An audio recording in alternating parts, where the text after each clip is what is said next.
My name is Dr. Michelle Comer.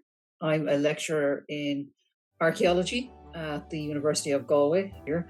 But of course, then, during the summers, I have the opportunity to engage in primary research, in other words, fieldwork, and in this case, the excavation of archaeological sites.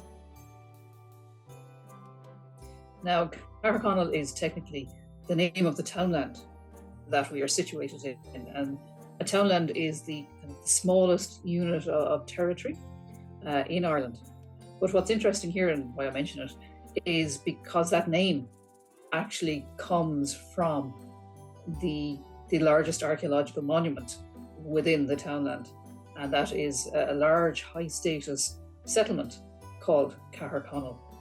We're investigating an archaeological landscape, so it's not just one site. It's a collection, a complex of archaeological sites. And this is a form of what we would call landscape archaeology.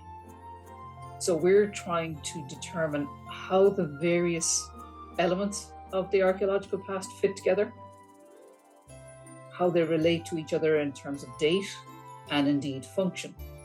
So we're actually excavating, over the course of many years, a whole range of archaeological sites in a very concentrated space. The wealth of preservation of archaeological sites and artifacts is very strong in this particular area. And I suppose we will be excavating a site within the complex. We have carried out a couple of seasons of excavation here already, so we have some idea of what we might find. So we know, for example, that the oldest evidence we have discovered so far dates to the Irish Early Bronze Age. And that's around about 2200 BC, so over 4,000 years ago. And at that point in time, there were people making stone tools, using pottery, right where we're actually excavating at the moment. In previous years, we uncovered the remains of a house, not too far from where we're digging now. We would love to find more, another house, perhaps, who knows, next summer. And then on the same spot, much later, we have a settlement in our early medieval period. Now, for us, that means the 5th to maybe the 11th, 12th century AD. And at this point, we have an enclosure. So we have an enclosure built of stone. It's maybe about 30 meters in diameter. Stone wall, dry stone wall around it. And inside then they would have had their houses. Maybe one main house, maybe some outhouses, kind of work areas around it, but within the outer wall. This is the typical form of settlement in the early medieval period across most of Ireland, in fact. So we're excavating one of these settlement forms. We call it a cashel or a cahar, hence the term, Caherconnell that I've already mentioned to you. So you notice the site type, the name of it is actually in the modern place name even. So it survives that length of time. So we have this early Bronze Age activity. Now we have our early medieval settlement, which we know was in existence at least by 800 AD. It's the site where we'll be digging next summer has great potential for this kind of multi-period study. And there's actually one really intriguing element that we are hoping to investigate next year. This year, we discovered the arc of something underneath the cashel wall, underneath the early medieval settlement wall. Part of it was inside that settlement. So we just caught a glimpse of it, really, archaeologically speaking. But we think it might be the remains of a burial mound or stone cairn that the early medieval cashel was built on top of, and possibly, more than likely, deliberately built on top of. If it is a burial, the most likely place for the human remains to be are at the center of this kind of circular mound or cairn. And of course, that center is, as you might expect, directly beneath the stones of the early medieval cashel wall. in terms of artifacts, because of the great preservation, we have a whole range of different artifact types that we find. From the early Bronze Age, we find lots and lots of lithics, stone tools, small little harp stone tools in the limestone geology of the area. So we have hundreds of those, different types of little cutting implements usually. But we also have 3 very fine barbed and tanged stone arrowheads, one of flint and 2 of chert. And we also have evidence that they were making them on the site. So we have lots of stone tools. We have some of the hammers that they used for making the stone tools. And we also have a small but significant little collection of early Bronze Age pottery sherds as well. And we would love to find more of those. When we jump to the early medieval side of things and the stone enclosed settlement, well, we have artifacts made from stone, things like whetstones used for sharpening metal objects. We have quite a few of those. We have hammer stones. But we also have we have fragments of polished stone bracelets, and even one fragment from this summer of a polished stone finger ring. So those are very nice. Bone objects, well, made from animal bone, of course. We have a few bone dress pins. When it comes to the metals then, well, iron is the most common.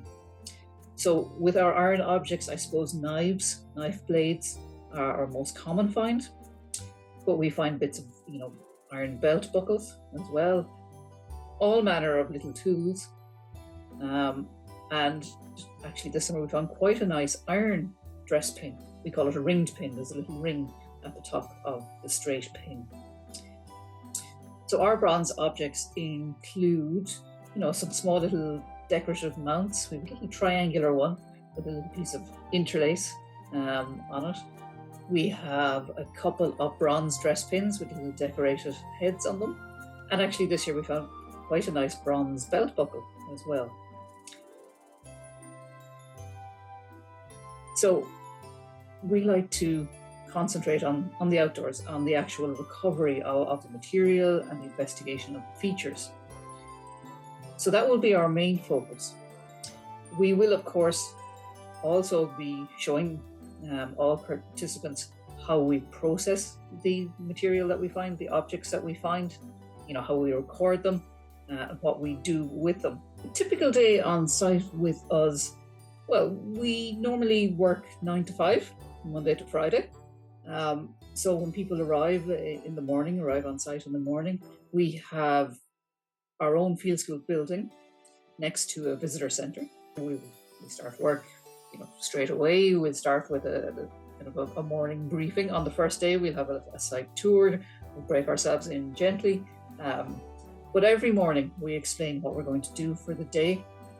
And then throughout the day, there will be constant, teaching and supervision and explaining of what we do, and everyone getting to try out different tasks. So you will spend a lot of time kneeling and troweling, filling buckets of soil and stones, carrying them and emptying them. You will spend some time in a standing position, maybe, wet sieving some of the buckets of soil that are produced. So even after a week, which is quite a short period for an undertaking like this, you should have a really good understanding of how an excavation works. This is Ireland. We have a very unique weather pattern. So in the morning, you might be applying sunscreen and wearing a sun hat, and in the afternoon, you're putting on your waterproof coat and waterproof trousers. So if we get showers of rain, light rain we'll work through. If it's a bit heavier, we have shelters on site, tent-like shelters that we can jump in and out of. If we have prolonged periods of heavy rain, that's when we might work indoors instead and work on some of the excavated material, processing it and all of that. Now, I and my co-director, Dr. Noel McCarthy, will be on site at all times, and we will be obviously undertaking all of the teaching and supervision. So at all times, we will be answering questions and providing information and working with people. to make sure they get, a full, or as full as possible, an understanding of what we do. In the Burren region, we have excellent preservation of archaeological sites and materials for any number of reasons. One of those reasons is they tended to build in stone because it's a very rocky place. Burren itself means rocky place in the Irish language. So these stone structures are very durable, obviously. This is a hugely significant project for anyone, including myself, to be involved in because of its multi-period nature and its landscape approach. It tells us a lot about the local archaeology, obviously, the individual sites, the wider landscape, but it's still quite local. But all of this, as I mentioned earlier, has a national significance. It's telling us a lot about the past of Ireland in general, a lot of things we previously didn't know. But it also has an international significance in that it demonstrates how a project like this can work. And this is not confined to the west of Ireland, obviously. All archaeological artifacts in Ireland, both known ones and artifacts yet to be discovered, actually legally belong to the state, belong to all of us. And the body with the responsibility for caring for those objects is the National Museum of Ireland, based in Dublin. So they have permanent responsibility for all of the things that we find. All participants who come to us are playing a vital role in this very significant project. Without them, there is no project. Without them, there is no addressing any of the research questions that we have. So, as I say, the role of volunteers and participants couldn't be any more important than it is in this particular project.